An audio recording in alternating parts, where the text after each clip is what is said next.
Allégation de tentative de coup d'État. Les États-Unis et l'ONU attendent le résultat de l'enquête.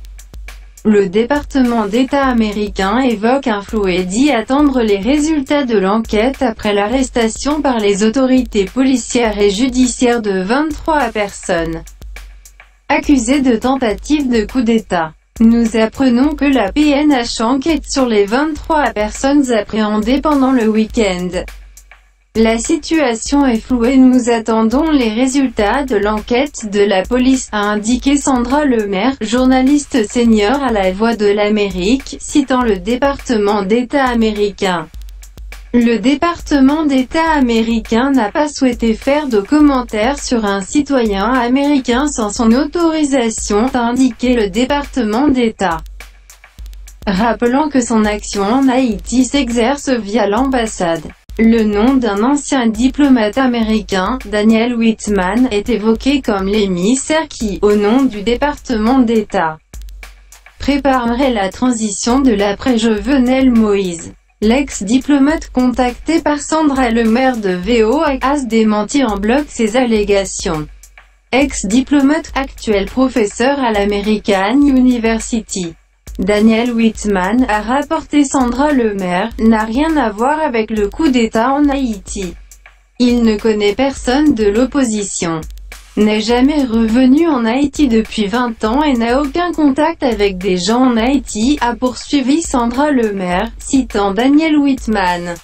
L'ONU, via Stéphane Dujarric, porte-parole du secrétaire général de l'ONU, M. Antonio Guterres, a indiqué avoir reçu un rapport que la police a ouvert une enquête sur 23 personnes arrêtées sur des allégations de planification d'un coup d'État.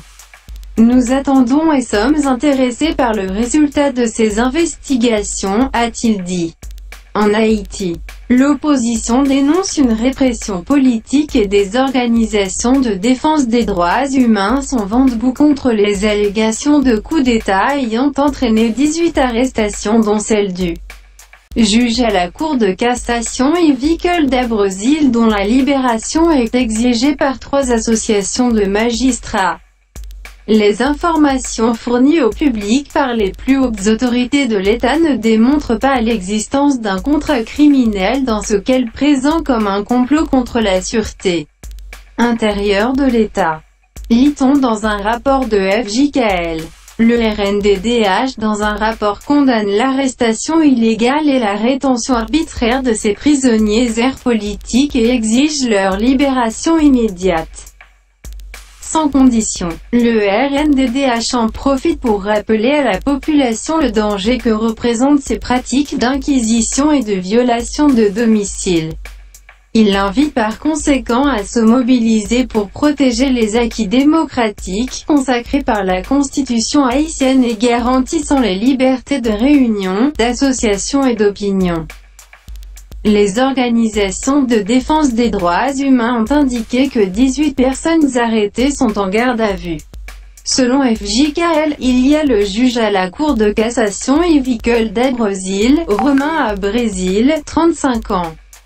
Cousin du magistrat Berthe Loubert, 58 ans, cousin du magistrat Claude Veillard, 75 ans. Monsieur Veillard est un ancien membre du comité Liaison Fausse démocratique que dirige F. Daniel Narcisse. Il est présentement membre de ASSO qui fait partie du secteur démocratique. Sino Roosevelt, 33 ans, coordonnateur de Haïti en action, à la NIP, Dantes WESVERT, 45 ans. Jonica Philippe, 21 ans, résidente depuis 3 mois à Petit-Bois, Saint-Thome. Chantal, 37 ans, belle-mère de Jonica. Agronome Louis Buteau alias Loulou, 72 ans. Erard Carl Steven, 36 ans, policier. Agent de sécurité du magistrat Brésil, Florent Jean Narcius, 36 ans. Agent de sécurité du magistrat Brésil, Jean Robinson, 29 ans. Agent de la direction de l'administration pénitentiaire PNHDAP, d'Achelien-Saint-Fort, 24 ans. Agent de la direction de l'administration pénitentiaire PNHDAP, Saint-Cyr-Frittner, 40 ans. chauffeur du magistrat d'Abrésil, Reynald d'Abrésil, 39 ans, cousin du magistrat d'Abrésil, huissier de la cour d'appel de Port-au-Prince, Juan Ferdinand, 45 ans.